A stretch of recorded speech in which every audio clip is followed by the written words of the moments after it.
अस्सलामुअलैकुम। Welcome to Student Tube. आज के इस लेक्चर में 9th क्लास बायोलॉजी चैप्टर है 7 और टॉपिक है हमारा type of respiration. There are two types of respiration found in living organisms for the production of energy. अब लिविंग ऑर्गेनिजम्स में यानी कि जितने भी जानदार हैं उसमें दो तरह के रेस्पिरेशन पाए जाते हैं। किस लिए पाए जाते हैं? प्रोडक्शन ऑफ एनर्जी, यानी कि ये रेस्पिरेशन सिस्टम जो है वो एनर्जी को प्रोड्यूस करता है। अब ये दो तरह के रेस्पिरेशन जो है, फर्स्ट है एनएरोबिक रेस्पिरेशन और fermentation and second is aerobic respiration. Anaerobic respiration, the primitive type of respiration which takes place in the absence of oxygen or without oxygen is called anaerobic respiration or fermentation। इस किस्म की respiration जो है यानी कि anaerobic respiration जो है वो ऑक्सीजन के एब्सेंस में होती है, और ये ऑक्सीजन के एब्सेंस में होती है इसीलिए इसे कहा जाता है एनएरोबिक रेस्पिरेशन या फिर फर्मेंटेशन।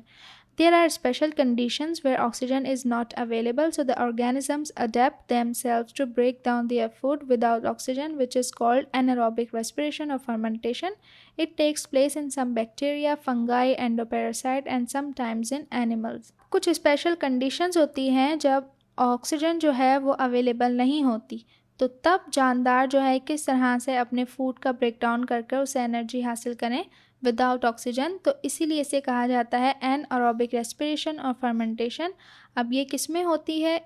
ये होती है फंगाई में, एंडोपैरासाइट में और sometimes in animals. Now during anaerobic respiration glucose is not broken down completely, so less amount of energy 5 to 10% as compared to aerobic respiration is released, but it can sustain life even in the absence of oxygen। अब anaerobic respiration में क्या होता है, जो glucose के molecules हैं वो completely broke नहीं होते, यानी कि वो completely नहीं टूटते, जिसकी वजह से क्या होता है कि थोड़ी सी अमाउंट ऑफ एनर्जी जो है यानी कि थोड़ी सी एनर्जी रिलीज होती है, तकरीबन 5 to 10% compare to aerobic respiration, यानी कि इसमें जो फ़र्क होता है एनर्जी का एरोबिक रेस्पिरेशन से वो तकरीबन 5 से 10% के करीब होता है। बट ऑक्सीजन की गैर मौजूदगी में ये किसी भी लाइफ को सस्टेन करने के लिए काफ़ी होता है। It had evolved on earth where there was no oxygen on earth.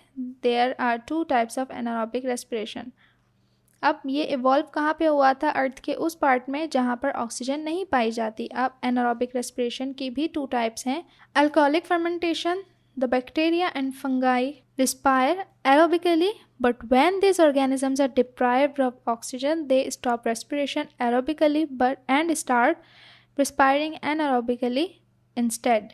During this anaerobic respiration they produce ethyl alcohol with carbon dioxide। Aerobically respiration का अमल करते हैं। अब जब ऑक्सीजन मौजूद नहीं होती ये एरोबिकली रेस्पिरेशन स्टॉप कर देते हैं और एनारोबिकली रेस्पिरेशन स्टार्ट कर देते हैं। अब एनारोबिक रेस्पिरेशन में जो अल्कोहल प्रोड्यूस होता है कार्बन डाइऑक्साइड के साथ, वो क्या है? ग्लूकोज के मॉलिक्यूल हैं। ये ब्रेक होके क्या बनते हैं? Ethanol, carbon dioxide and some energy. ठीक है, तो यहाँ पर आप देख सकते हैं जब ग्लूकोज का एक मॉलिक्यूल ब्रेक होता है तो 2 एथेनॉल बनते हैं, 2 carbon dioxide and some ATP. इसके बाद है acidic fermentation. In animals, when aerobic respiration is not enough to produce required energy, they start anaerobic respiration। अब जानवरों में जब एरोबिक रेस्पिरेशन यानी कि ऐसी रेस्पिरेशन जिसमें ऑक्सीजन मौजूद होती है वो इनफ नहीं पड़ती, वो काफ़ी नहीं पड़ती एनर्जी प्रोड्यूस करने के लिए, तो फिर वो एनारोबिक रेस्पिरेशन स्टार्ट करते हैं। ऐसे मतलब कि ऐसी रेस्पिरेशन जिसमें ऑक्सीजन मौजूद नहीं होती। During this process glucose breaks down into substance called lactic acid. अब इस प्रोसेस के दौरान ग्लूकोज जो है वो टूटती है एक सब्सटेंस में, और वो सब्सटेंस यानी कि वो जो अज्जा है वो कहलाते हैं लैक्टिक एसिड्स। अब ग्लूकोज जो है लैक्टिक एसिड में और सम एनर्जी में कन्वर्ट हुई, तो इसी तरह पे आप ग्लूकोज का एक मॉलिक्यूल देखें तो ये बनाता है 2 lactic acids। A limited amount of energy is produced as compared to aerobic respiration, but this is enough to power the athlete's muscle during start time of sprint। अब इस अमल के दौरान जो है aerobic respiration के मुकाबले में थोड़ी कम एनर्जी प्रोड्यूस होती है, लेकिन ये एनर्जी जो है किसी एथलीट को जो दौड़ने के लिए जो उसके शुरू में जो एनर्जी रिक्वायर होती है उसके लिए काफ़ी होती है। He experiences pain. This condition of pain is called muscle fatigue. अब इस तरह की जब एनर्जी प्रोड्यूस होती है तो फिर जो एथलीट है वो उसको थोड़ा पेन फील होता है, और ये कंडीशन जो है पेन की वो कहलाती है muscle fatigue. The lactic acid is produce in his muscle and blood stream. अब ये लैक्टिक एसिड जो है वो इसके मसल में और बूल स्ट्रीम में प्रोड्यूस होता है। इसके बाद है importance of anaerobic respiration. As we have discuss earlier that anaerobic respiration is the emergency arrangement of energy which has an advantage that organism can survive without oxygen or can work with same pace for short period। अब जैसे कि हमने ऊपर discuss किया कि anaerobic respiration एक जो है वो एक एमरजेंसी अरेंजमेंट होती है एनर्जी की। क्यों? क्योंकि इसमें जो है ऑक्सीजन मौजूद नहीं होती और कोई भी जानदार ऑक्सीजन के बगैर ज़िंदा नहीं रह सकता। तो ऑक्सीजन की गैर मौजूदगी में ये किसी भी जानदार को शॉर्ट पीरियड के लिए एनर्जी प्रोवाइड करती है। The other products of anaerobic respiration are acids. अब जो कुछ दूसरी प्रोडक्ट्स हैं जो कि एनारोबिक रेस्पिरेशन से बनती हैं वो कुछ एसिड्स हैं, जैसे कि vinegars are also organic acids that are produce commercially by acidic formulation. जैसे कि विनेगर्स, जिसे सिरका कहते हैं, वो भी एक ऑर्गेनिक एसिड है जो कि कमर्शियली प्रोड्यूस किया जाता है एसिडिक फॉर्मुलेशन से। Anaerobic respiration also produce ethyl alcohol. अब एनारोबिक रेस्पिरेशन जैसे कि अभी भी हमने ऊपर देखा एथेनॉल प्रोड्यूस करता है, तो ये anaerobic respiration produce ethyl alcohol. This process is commercially utilized by making alcoholic products like beer, wines and other beverages. तो ये प्रोसेस जो है वो कमर्शियली भी यूज़ किया जाता है for making different kinds of alcoholic products. फिर यहाँ पर baking industry is also based on it because anaerobic respiration also produces carbon dioxide which gives fluffy and soft shapes to cakes and breads.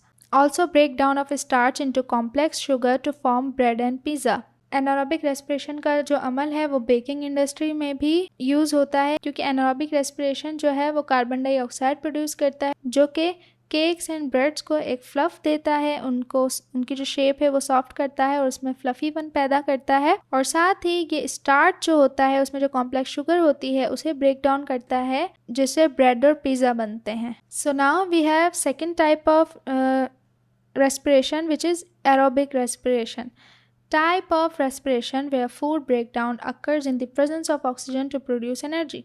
तो ये बिल्कुल इसके opposite है, यानी कि ये ऐसी टाइप ऑफ रेस्पिरेशन है जिसमें फ्रूट को ब्रेक डाउन किया जाता है ऑक्सीजन की मौजूदगी में। It is a method of respiration found in majority of organism. तो ये एक ऐसा रेस्पिरेशन का मेथड है जो कि बहुत सारे जानदारों में पाया जाता है। It takes place in the presence of free oxygen oxidizing the food and releasing the maximum amount of energy which is 2827 kJ mole of glucose और 36 ATP मॉलिक्यूल्स ग्लूकोज। अब ये जो है ऑक्सीजन की फ्री ऑक्सीजन की मौजूदगी में होता है, यानी कि जो ऑक्सीजन हवा में मौजूद होती है, यानी कि लिमिटेड नहीं होती, उस ऑक्सीजन में ये अमल जो है वो अंजाम पाता है। और इससे क्या हो जाता है, फूड की ऑक्सीडाइजिंग होती है। ऑक्सीडाइजिंग द फूड यानी कि फूड को ऑक्सीडाइज किया जाता है, जिससे क्या होता है, एनर्जी निकलती है। और ये एनर्जी की जो क्वान्टिटी होती है, अमाउंट होती है, वो होती है 2827 kJ।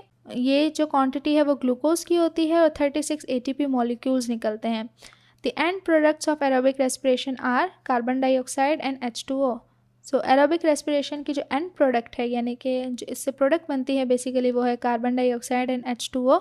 So glucose plus oxygen जब आपस में मिलते हैं तो फिर क्या होता है, carbon dioxide and plus water and plus energy. ठीक है, एनर्जी की क्वांटिटी क्या है, 36 ATP मॉलिक्यूल्स। तो ग्लूकोज का 1 मॉलिक्यूल है, ऑक्सीजन के 6 मॉलिक्यूल हैं, तो फिर ये बनाता है 6 कार्बन डाइऑक्साइड के मॉलिक्यूल, 6 H2O के मॉलिक्यूल एंड 36 मॉलिक्यूल्स किसके होते हैं, ATP यानी कि एनर्जी के। तो ये था आज का लेक्चर जिसमें हमने टाइप्स ऑफ रेस्पिरेशन डिस्कस की। आई होप कि आपको अच्छे समझ आ गया होगा। वीडियो हेल्पफुल रहा तो आपने इसे करना है लाइक, शेयर, चैनल पे न्यू है तो सब्सक्राइब किए बगैर मत जाइएगा। मिलते हैं नेक्स्ट वीडियो में, तब तक के लिए अल्लाह हाफिज़।